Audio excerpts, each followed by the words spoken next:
Bismillahirrahmanirrahim. Assalamualaikum warahmatullahi wabarakatuh. Tuan-tuan dan puan-puan, nama saya Profesor Dr. Muhammad Tajuddin. Dan pada video kali ini saya ingin membuat ulasan sama ada kalau orang Islam menggelar atau menghina orang bukan Islam dengan memanggil mereka Cina babi, memanggil mereka seperti binatang, atau mengeji mereka bahawa mereka ini mudah korupsi, ataupun macam baru-baru ini memanggil orang bukan Islam sebagai apek seluar pendek.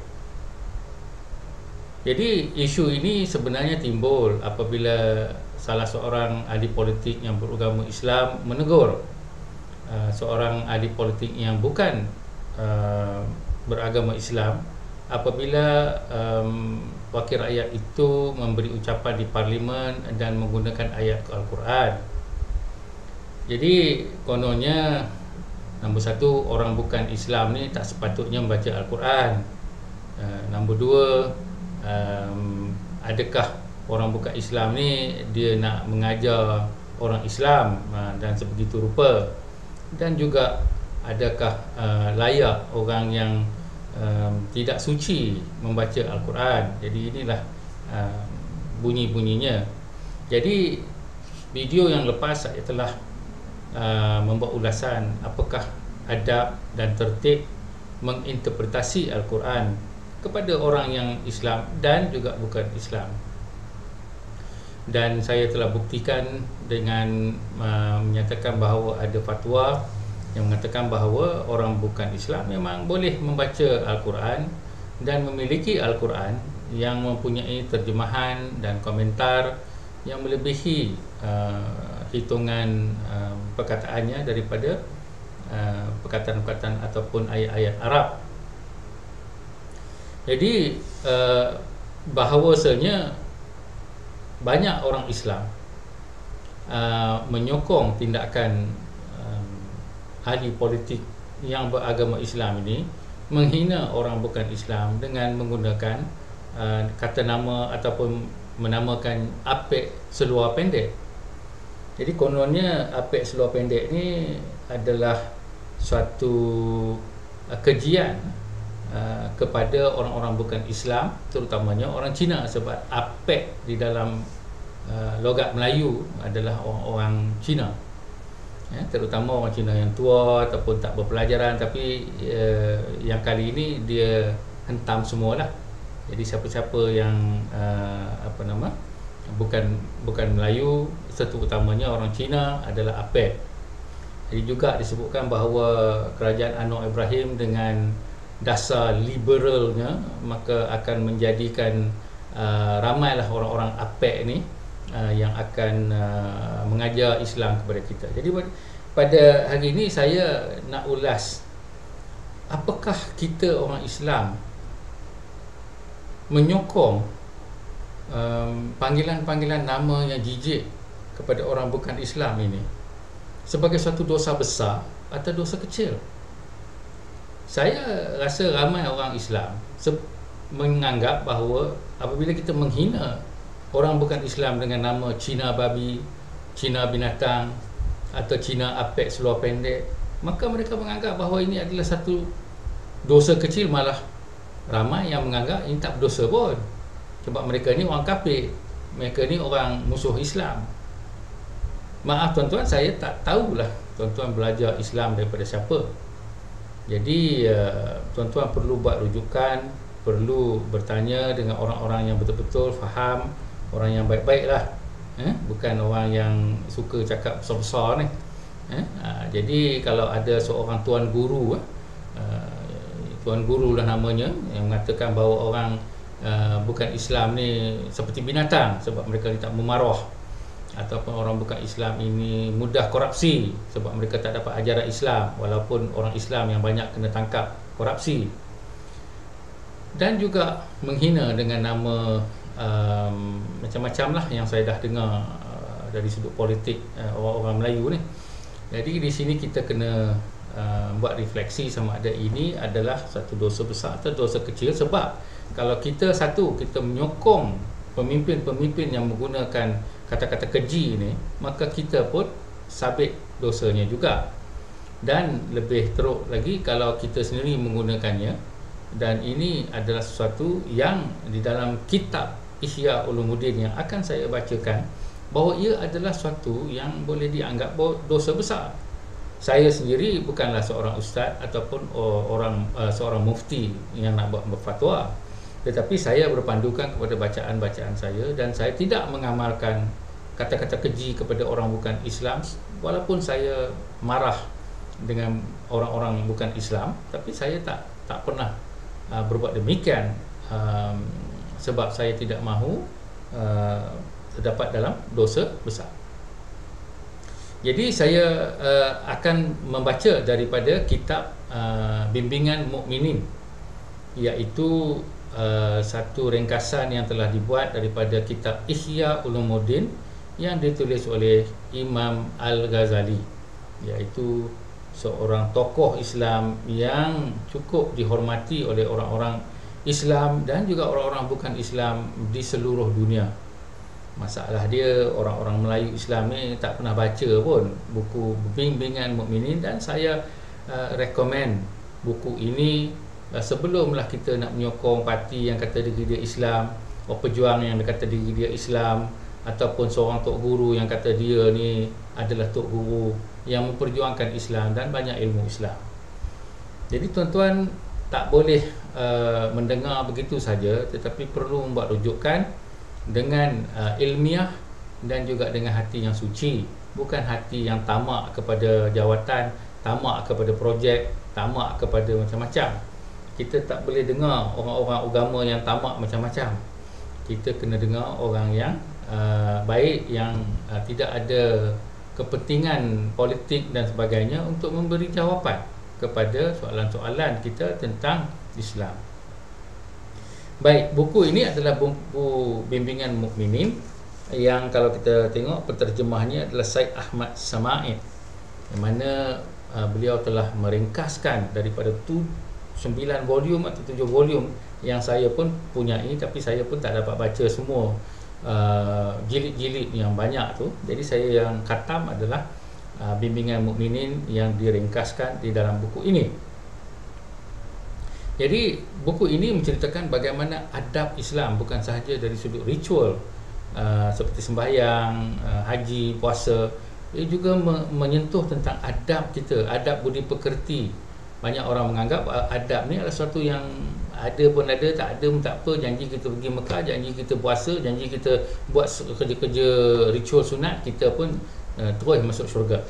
Masuk syurga. Jadi kita tak faham bahawa lidah kita ni kalau cakap macam menghina orang atlet seluar pendek ni menunjukkan jiwa yang kotor. Apabila jiwa kotor, sembahyang banyak mana pun bukan nak jadi apa. Okey, sebab sembahyang ni dan puasa ni adalah kita dengan Tuhan. Tetapi kita sesama manusia, kita kena berbaik. Sebab kalau manusia tak suka kita sebab kita mengeji mereka dan sebagainya, maka itu adalah hutang di dalam dunia yang tidak boleh terhapus kalau kita tak minta maaf, tuan-tuan. Sebab itu kalau semua orang nak pergi haji, mereka selalu kena pergi minta maaf semua orang, supaya kita boleh bersihkan hal kita di dunia sebelum kita menghadap Allah Subhanahu Wa Taala di akhirat nanti. Jadi tuan-tuan, saya akan bacakan, sebab saya bukannya orang yang bertauliah di dalam agama, jadi saya nak baca apa yang dikatakan oleh Imam Ghazali.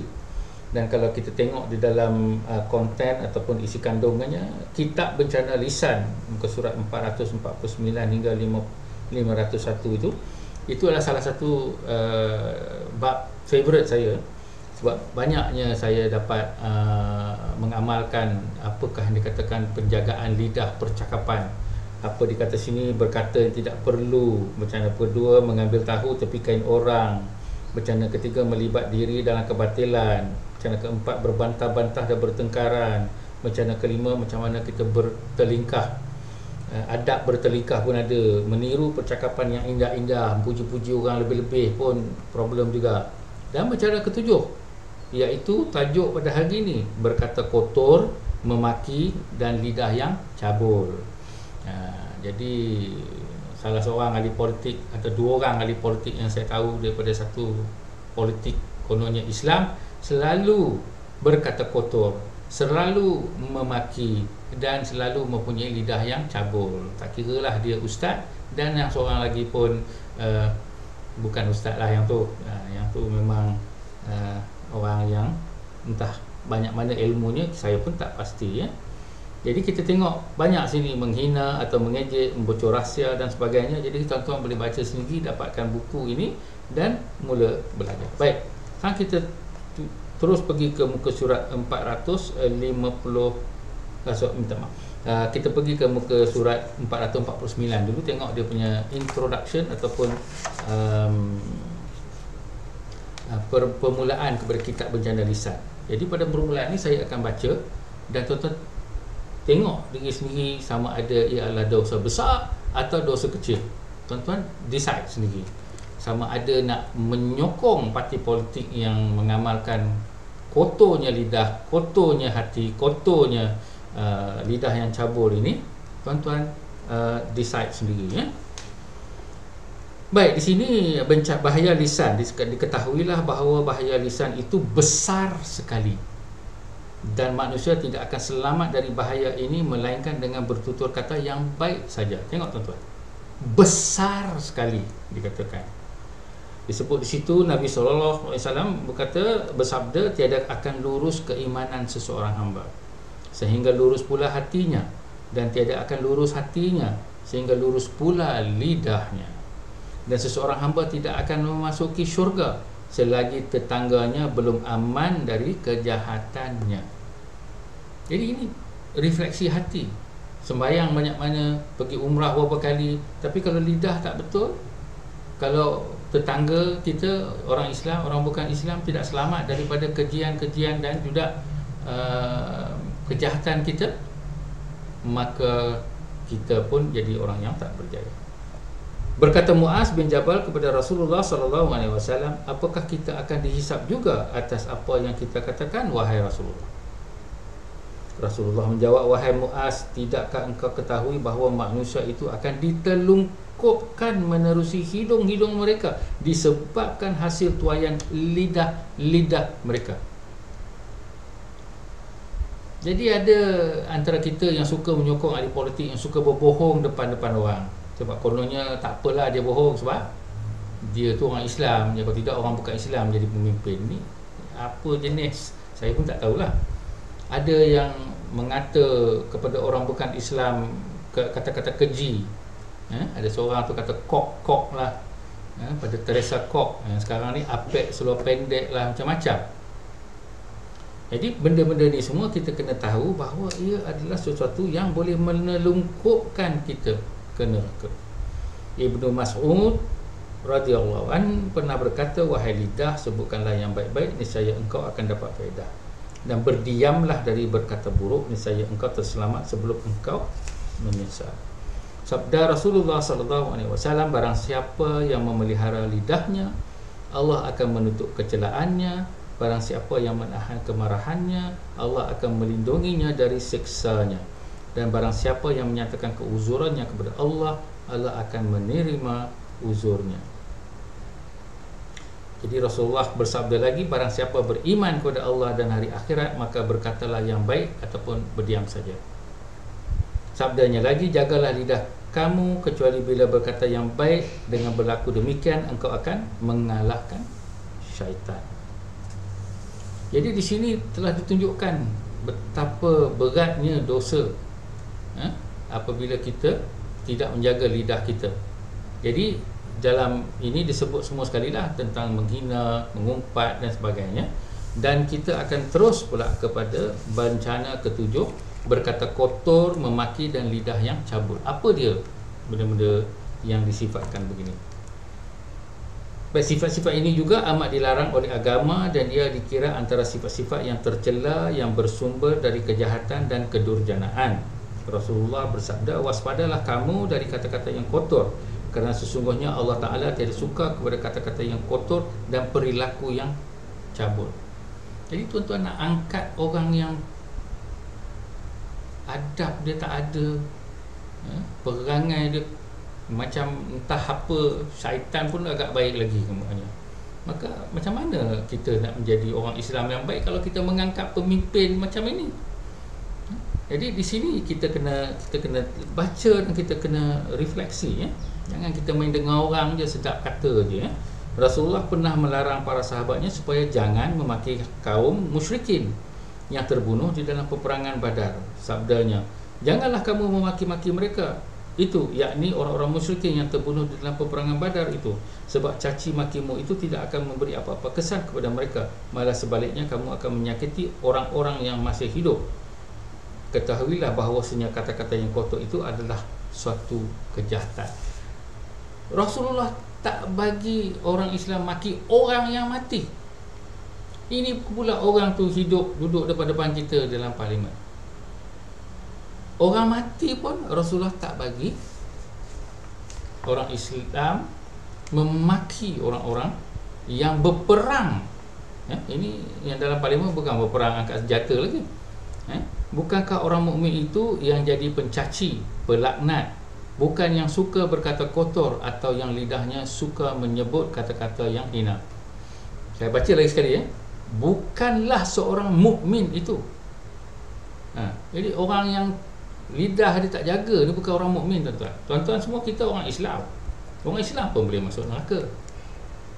Jangan anggap orang Islam dia memang dah baca syahadah, dia memang masuk syurga lah, berdosa banyak mana pun. Saya pun tak tahulah pandangan yang macam tu. Tapi di sini bukan orang mukmin. Jadi kita semua masih kita hidup, kita nak jadi orang mukmin kalau boleh.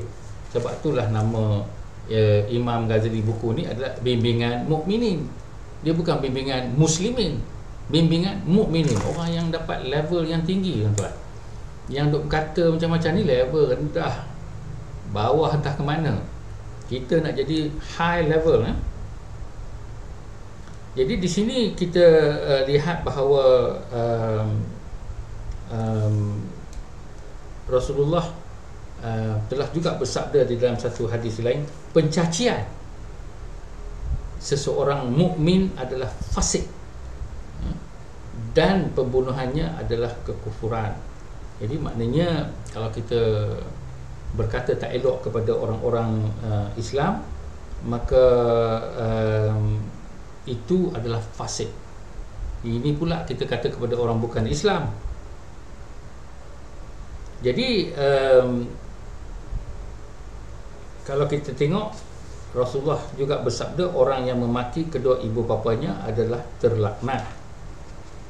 Dan seberat-berat dosa besar ialah bila seseorang itu memaki-maki kedua ibu bapanya. Jadi para sahabat bertanya, wahai Rasulullah, bagaimana seseorang itu memaki kedua ibu bapanya? Takkan kita maki bapa kita, mak kita? Rasulullah berkata, bila seseorang memaki bapa orang lain, maka orang itu akan membalas memaki bapaknya pula. Itu dia punya rasional ataupun logiknya, iaitu di dalam masyarakat kita akan jadi porak-peranda. Apabila kita tidak menghormati orang lain pun tak hormati kita. Jadi oleh kerana sebutan kejian seorang pemimpin politik yang popular ni, maka semua orang Islam kini dianggap keji oleh orang-orang bukan Islam. Jadi ada yang kata, tak apalah, dia bukan Islam, itu dia punya pasal. Ialah satu, dia telah mencemar nama baik Islam, mencemar nama Rasulullah SAW. Tak pernah fikir macam tu. Dia juga mencemar hubungan baik anak kita bekerja dengan orang bukan Islam. Politik kita, Anwar Ibrahim baru bagi ucapan dekat United Nations. Buat apa pergi kat United Nations tu? Terus apa? Pergilah. Tapi kerana kita nak kena bekerjasama dengan semua orang. Jadi kalau semua orang tengok orang Islam menyokong seorang pemimpin yang berkata benda-benda yang tak senonoh sebegitu, maka apakah nasib orang-orang Islam? Begitu. Jadi saya telah membacakan daripada kitab Ihya Ulumuddin ini supaya tuan-tuan sendiri boleh semak sendirilah dan ambil keputusan sama ada nak ikut ke parti yang mengatakan diri dia Islam. Adalah parti itu kata, alah itu pandangan seorang je, sorry you tak sebut apa-apa pun, you tak ada tegur orang tu pun. Jadi bila you tak tegur orang tu, maka you pun 2 kali 5 lah orang pilihan kata. Saya pun orang Kedah juga.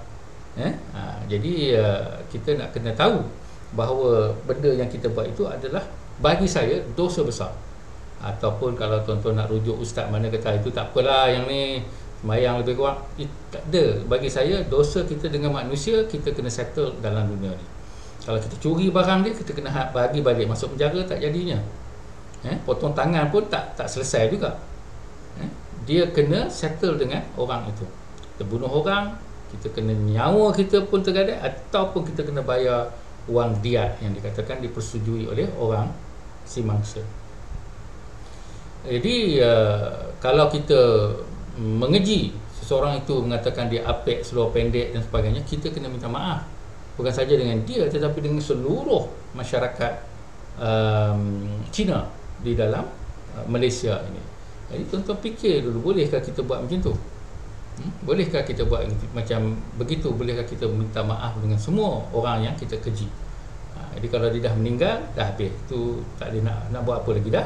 Kita tunggu di akhirat je lah bila dia tuntut dosa yang kita buat itu. Baik, di situlah saya akhiri ulasan saya tentang isu apek seluar pendek ini. Semoga ia menjadi satu iktibar kepada orang-orang Islam terutamanya, dan haraplah orang-orang bukan Islam yang mendengar video ini bahawa Islam bukan macam itu. Parti yang memperjuangkan Islam ni kononnya dia bukan Islam yang sebenarnya, tuan-tuan dan puan-puan, bahawa dia adalah Islam orang yang tamak, orang yang resis, orang yang bersifat perkauman yang merosakkan Islam itu sendiri. Baik, sekian saja. Assalamualaikum warahmatullahi wabarakatuh.